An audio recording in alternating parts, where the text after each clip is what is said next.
वो स्पेशल जिस एकेडमी या जिस कॉलेज में वो जा रहे होते हैं उसके अलावा भी वो ट्यूशन लेते हैं। क्यों? क्योंकि आपको पता हमने पास होना है।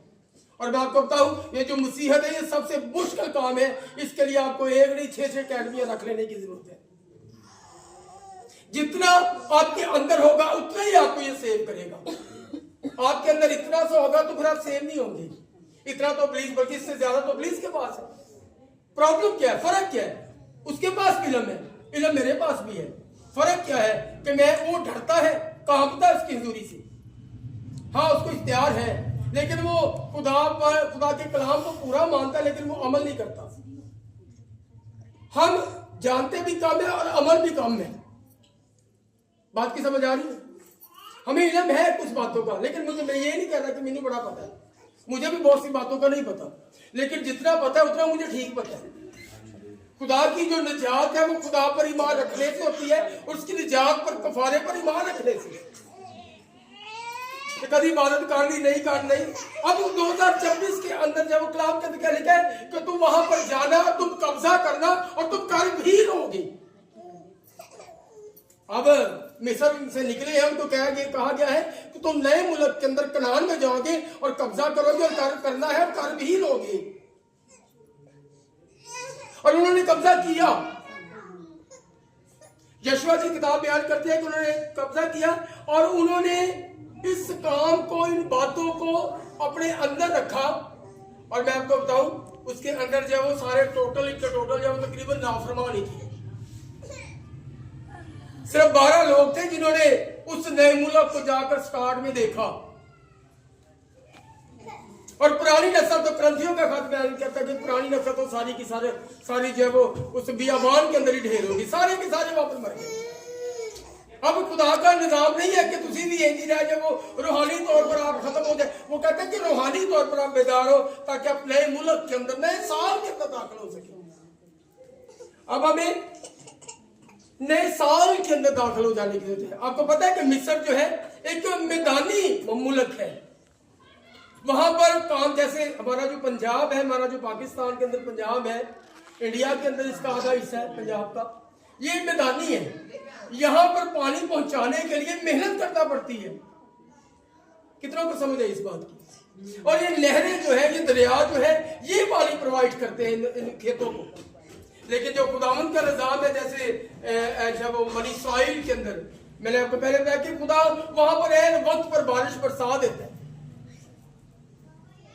और उनकी हर एक जो उनके अंदर उनके पास जो चीज है वो जब क्यों, और कलाम के अंदर लिखा कि जैसे यरूशलेम को पहाड़ों ने घेर रखा है, वो कहता है कि इसी तरह मैंने अपनी कलीसिया को अपने जलाल से घेर रखा है।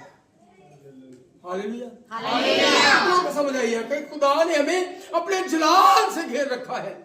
यरूशलेम के अंदर, इस्राइल के अंदर जाकर मेहनत नहीं करना पड़ रही, और खुदा मुहैया कर रहा है। खुदा मुहैया करता है। मैं आपको सच कह रहा हूं, जब आप खुदा के लिए कुछ करते हैं ना, तो खुदा मेहनत कर, जब वो मेहनत करने वालों के पीछे, इसका मतलब ये भी नहीं है कि तुसी मेहनत ना करो और सिर्फ इबादत पे हाथ रखो। लो, मेहनती के हाथ में बरकत, हम साथ ही किताब बयान करती है। लेकिन हमारी नीयत को, हमारे कामों को देखता है कि कैसे हम जब वो इस जमीन पर, जब वो उसको कितनी अहमियत देते हैं, उसको, उसके कलाम को। एक स्वीडन की मैं गवाही सुन रहा था। एक पाकिस्तानी बंदा स्वीडन गया और वहां के एक गोरे के साथ उसके तल्लुक है। गोरा गरीब था, जरूरी नहीं है गोरे अमीर ही होते, गरीब भी होते। वो कहना कि जिस गोरे के पास में गया तो वहां पर जब मैं कुछ दिन रहा और मैंने देखा कि वाकई वो बड़े बुरे हालात के अंदर था। और कहता कि एक दिन असी जान रहे हैं किसी गांव के अंदर हम खिदमत के लिए, तो रास्ते में हम जा रहे कि एक कच्ची सड़क आ गई।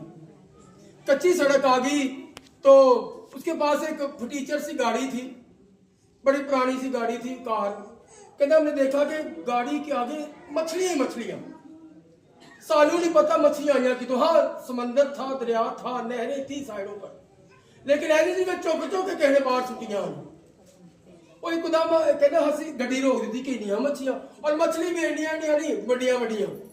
वो कहते हमने एकदम से गाड़ी रोकी और हमने हिलता देखता, तड़पता देखा पानी के बगैर। हमने उनको इकट्ठा किया, कहते मैंने भी इसके साथ मेहनत की, और जैसे सारी मछलियां इकट्ठी की हमने, जो जो हमारे तोड़ों में जो जो कपड़े थे हमने जमा की, तो जब रखी तो कहता वो पादरी साहब ने बस बैठ कर रोना शुरू हो गया। मैं पूछा कि पादरी साहब तुसी रोन क्यों रहे थे? कहता कई दिनों से मेरे घर में अच्छे तरीके से मैं रोटी नहीं खा रहा, मेरे पास इतना भी नहीं है कि मैं तुसी बाहर के मुल्क है तेन रोटी चज नहीं खवा सका, मैं तो मंग रिश्तेदारा को यारा दोस्ता को धारा लै लै के घर की रोटी पका रहा हूँ। कहना फिर एकदम से उसकी आंखों में आंसू आए, तो मैंने कहा कि खुदावन ये तेरा इंतजाम किया है। हमने उन तोड़ों को पकड़ा, गाड़ी में रखा, मार्केट गए, बेचा, पैसे भी बाबा आ गए, तो कहता मेरे घर में आज सुबह शाम को पकाने के लिए रोटी भी नहीं थी। खुदा ये नहीं कि उसकी जिंदगी के अंदर, आप मुझे बताएं क्या आपकी लाइफ के अंदर खुदा ने 2025 के अंदर काम नहीं किया? बाज़ जगहों पर आप मायूस हुए होंगे, आज खा पका ली रोटी नहीं है, खर्चा नहीं है, लेकिन फिर भी खुदा ने आपको फजल दिया और आपने रोटी खा के सोई।